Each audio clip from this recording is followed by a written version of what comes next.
Right then, match day number 2 in pre-season, and from this moment, it's going to get absolutely hectic. By the time this match kicks off, we'll be boarding our plane. We get on our plane 30 minutes we take off 30 minutes after kickoff. So I'm going to struggle to watch this. I'm going to try and do my best to watch it on my phone.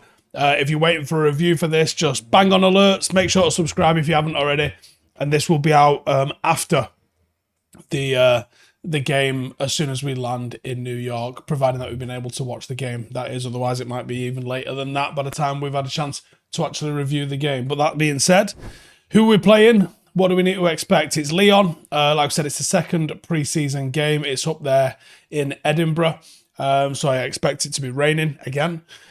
Preview time. Obviously, it's our first time out since Harry Maguire has been stripped of the captaincy. Familiar face in the opposition dugout, which is Laurent Blanc. He is the head coach at Lyon. And since Blanc's arrival, Lyon have really sort of tightened up that defensive structure, making this probably a bit more of a tougher game than we saw against Leeds last week, who did not really make it difficult for us to break through, despite the fact that the first team, or the better team, didn't really manage to do that in the first half.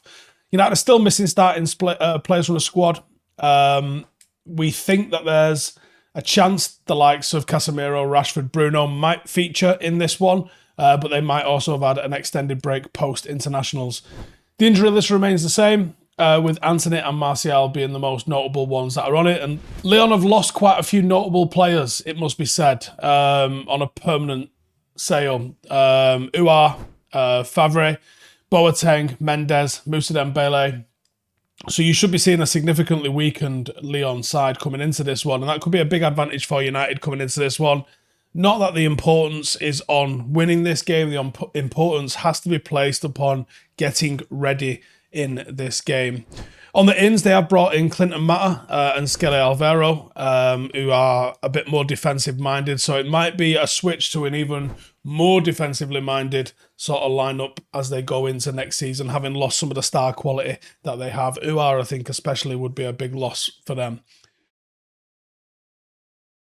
Offensively, Blanc is seen as a bit of a safe pair of hands managing this Lyon side, and he hasn't always been completely sold on the starting 11. He seems to experiment with both different formations, from 4 at the back to 3 at the back, but also different roles and responsibilities within that one as well. He seems to really favour a 4-1-2-1-2, or a 4-4-2 diamond, or a 3-4-1-2. So mixing it up doesn't necessarily mind what it looks like, and obviously depends on who they're playing and the phases of play. Sometimes they will deploy Tete, Barcola, Jeffino on either flank. They're occasionally even used as attacking midfielders. Last season, Dembele and Lacazette were the 2 forwards that they played. Both systems sort of featuring a partnership up front. That was what they sort of went with. The physicality of Dembele is definitely going to be missed, as is the quality. Lacazette, obviously, is a decent level forward, but I don't think he was on the same page as Dembele. And, he combined, or he managed to score quite a few last year, despite Dembele's lack of output, even though I actually think Dembele is the more talented of the two. Don't worry about it. Just a quirk of how it is. Chances are more often not finished by Lacazette, who's done really well, actually. And he actually scored 4 back in May in one game against Montpellier. Now, the emergence of Barcola and Sarr has given Blanc some things to think about when it comes to his attacking options, and I would think that they might feature tomorrow as well. Players seem to roam and occupy different positions, and that fluidity makes it quite difficult to pick up and to figure out who's doing what. And I wonder if that's the reason, that combined with the solid defensive structure, is why United have chosen to play Lyon in pre-season. Defensively, they are drilled. They are very well drilled in defensive phases of play, and similar to the player that Blanc was, they look to have solid, reliable and intelligent players in that back line. Transitions are really important to Blanc. It seems that way, at least anyway. Defensive midfielders drop back and anchor in a similar sort of way that centre-halves would be expected to do so. So they get numbers behind the ball if they lose it. And there could be a bit of a revolution going on with this Lyon side, because Blanc is turning from the more experienced heads in like Boateng and that to, the young prodigies like Mamadou Sarr And I think someone like Sarr, 17-year-old centre-half, will probably start in this game. And it could really sort of revitalise the defence. And it's, it could be a hell of a start for him, burgeoning on a young career, impress in front of Ten Hag and maybe make him write your name down in his little notebook. Against United, I think they will look to test out that defensive structure and really get used to how they're going to sort it out this week. But it could be either or. It could be a back three. It could be a back four. Now, if it's a back four, I would think Diomande will partner Sarr, Tagliafico and Kumbedi either side of them, and then a four in midfield and a diamond, Tolisso, Lepenant, Raid Adelaide, Jeffino with Lacazette and Sarr up front. Are you, dear listener, a passionate football fan looking for a one-stop destination for all your football needs? Then look no further than OneFootball. With the OneFootball app, you will have access to the latest news, live scores, and stats from all of your favourite teams and leagues across the world. If you're a Premier League fanatic, a La Liga enthusiast, or a Serie A supporter, then OneFootball has got you covered. It also offers personalised content tailored to your preferences. Do you want to follow a specific team? You can do that. Receive notifications on upcoming fixtures, live match updates, check the team news out there. You can even check out highlights from the last game on there. OneFootball's got you covered with video highlights, post-match analysis, but it's not all. OneFootball also features an interactive match centre where you can track the progress of the live matches, see the lineups, predicted outcomes of games. You can even join in the conversation with other OneFootball fans by commenting and sharing your thoughts on the matches and news stories. It's available for free on the App Store and on the Google Play Store. Download it now and join millions of other football fans who rely on OneFootball for their daily football fix. For United,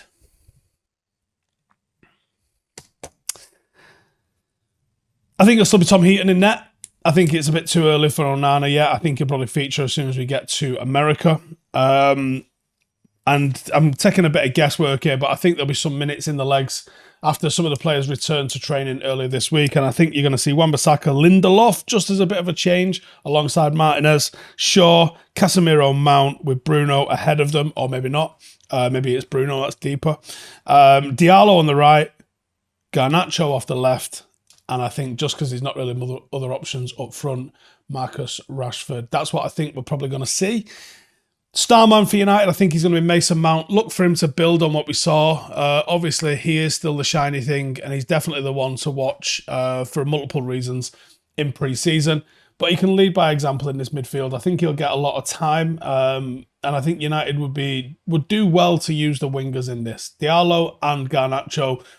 The weakness of a diamond formation is that it's very strong in the middle, so it'd be a tough old game for the likes of Bruno, Casemiro, and Mount. But the space is there in the wide areas, and if you can start spreading the ball using that wide area, you're going to start to have a good little bit of success in those areas. And it'd be interesting to see what improvements Ten Hag has been able to get into him in the week since the last game. How do you beat them? Oh, just be a consistent sort of tempo in midfield. United's quality should play out, at least in the first half, before we made 500 substitutions. If it's a strong midfield, and even though last week it surprised me who we played, Hannibal, Mount, Mainu, it was still a strong midfield, and I think that would be a really interesting midfield to play if I didn't think he was going to give some minutes for the older heads. But we shall see. Lyon do have confident and composed players, especially Tolisso, so he's not going to get rattled too easily. I would look for us to try and press, try and put them under pressure, try and force Lyon to play a quicker pace, because I think that they're not necessarily used to coping with that, certainly at the level of quality that United could put out. Make them play faster and try and make them make mistakes. We had a really creative midfield last time out. I think if he does go with this, he could go with the one that started the game. They deserve to. They look really good in the first half together.